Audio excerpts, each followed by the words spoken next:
Un cordial saludo, doctora y compañeros. Ahora les hablaremos sobre la Escherichia coli productora de la toxina Shiga. Ok, la Escherichia coli forma parte de la familia de las enterobacterias. Tiene diversas características, como por ejemplo que son bacilo gram negativas, son bacterias mesófilas, aparte de ello son anaerobias facultativas, son oxidasa negativos, catalasa positivas y no forman esporas. Por otra parte, tenemos que en su estructura tienen fimbrias, tienen flagelos perítricos y aparte de ello, pues tienen unas dimensiones de 0.5 por 1 a 3 micrómetros. En su estructura encontramos antígenos somáticos, de los cuales se conocen 167, antígenos capsulares, de los que se conocen 103, antígenos flagelares, de los que se conocen 75, y antígenos de las fimbrias, de los que se conoce una docena. Respecto al cromosoma de la Escherichia coli, este es una única molécula circular que tiene dos cadenas de ADN, las cuales precisamente contienen aproximadamente 5 millones de pares de bases.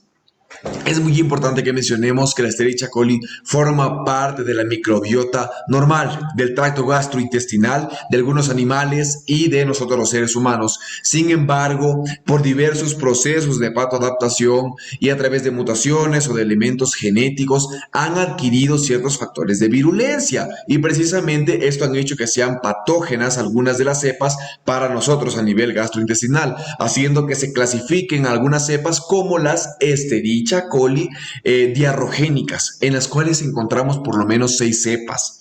Pero la que nos interesa ahora es la Escherichia coli productora de toxina Shiga, que obviamente forma parte de este grupo que acabo de mencionar.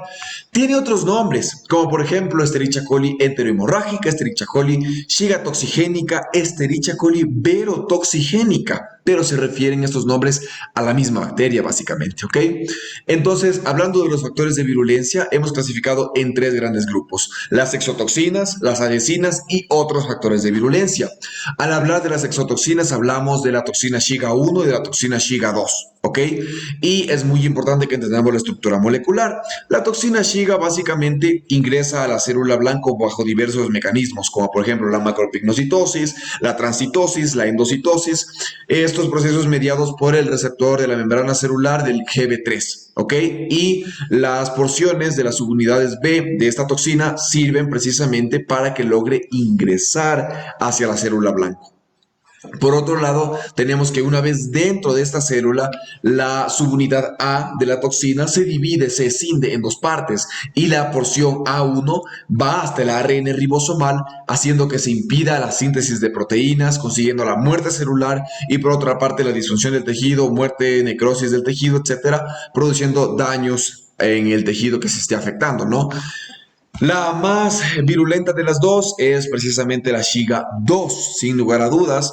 Entonces, precisamente es la que se ha asociado a mayor daño a nivel del endotelio glomerular, por ejemplo, que es uno de los más afectados.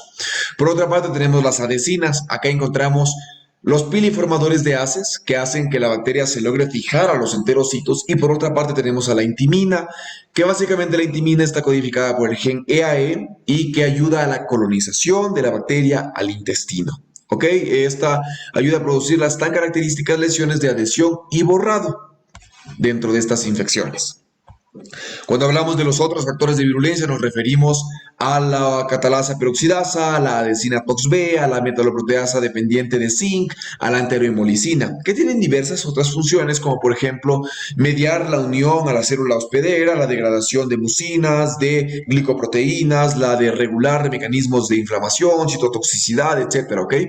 Pero es súper importante que nos llevemos el concepto de lo que hace la enterohemolicina, que básicamente es contribuir al desarrollo de la enfermedad que vaya a producir esta bacteria. Lo que hace es favorecer a la liberación de hierro para la realización de los diversos procesos metabólicos que tienen estas bacterias, ¿ok?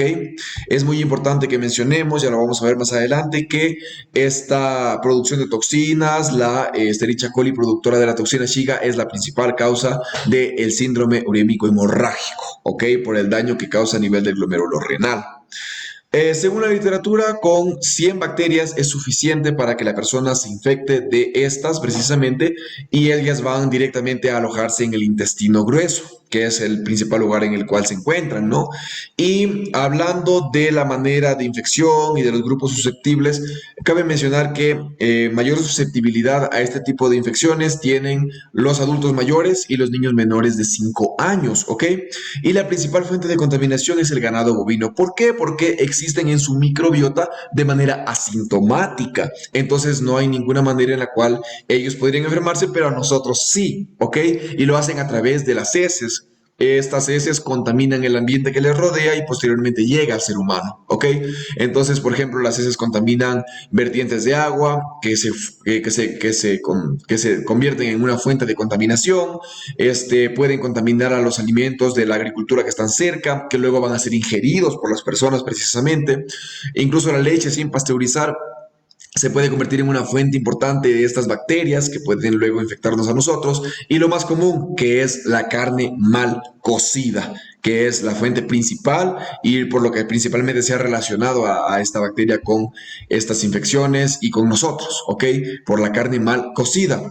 Y por ello también la enfermedad que producen se puede conocer como la enfermedad de la hamburguesa cruda, por algún brote que hubo en algún momento relacionado con estos alimentos. Ok, entonces luego la transmisión se podría dar de persona a persona cuando las personas que tengan esta bacteria en su tracto gastrointestinal tengan una mala higiene y la pasen a las personas que están precisamente con ellos. Eso básicamente. Una vez comprendido lo que nuestro compañero nos dijo anteriormente, ahora nos vamos a centrar en entender cómo se manifiesta la enfermedad. Es así que una vez que la toxina se encuentra en el organismo, existe un periodo de incubación de 3 a 4 días. Posteriormente, el paciente empieza ya a tener síntomas iniciales, es decir, entra en un periodo prodrómico de síntomas generales como náuseas y vómitos, espasmos o calambres abdominales y diarrea acuosa. Con el paso de los días, empiezan ya a aparecer los síntomas principales, los cuales van a ser diarrea sanguinolenta debido a la colitis hemorrágica y por ende el dolor abdominal va a ser más grave e insoportable. Pueden existir cuadros o no de fiebre. Si en caso de existir, esta es leve. La toxina, en caso de que llegue a afectar ya más gravemente al paciente, este puede llegar a desarrollar la triada del síndrome hemolítico urémico o SHU, el cual está conformado por anemia hemolítica microangiopática, trombocitopenia y falla renal. Cabe recalcar que todos estos aspectos se dan debido a las lesiones en las células endoteliales que causa esta toxina que estamos estudiando. Al existir varias lesiones microvasculares, existe mayor agregación plaquetaria que van a formar microtrombos en los vasos sanguíneos, los cuales van a obstruir el paso normal de los eritrocitos y las plaquetas, llegando a hacer que esto se fragmente, causando la anemia hemolítica microangiopática.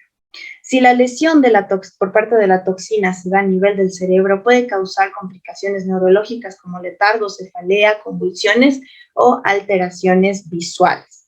Murray nos dice que alrededor del 5 al 10% de niños menores de 10 años llegan a desarrollar un síndrome hemolítico urémico.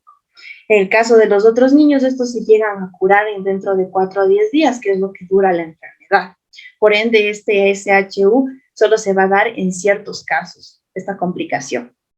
En cuanto a la incidencia, nosotros hemos encontrado que en el 2019, tanto Europa como Norteamérica, existen de 1.9 a 2.9 casos de cada 100.000 niños menores de 5 años que han llegado a desarrollar el síndrome hemolítico urémico.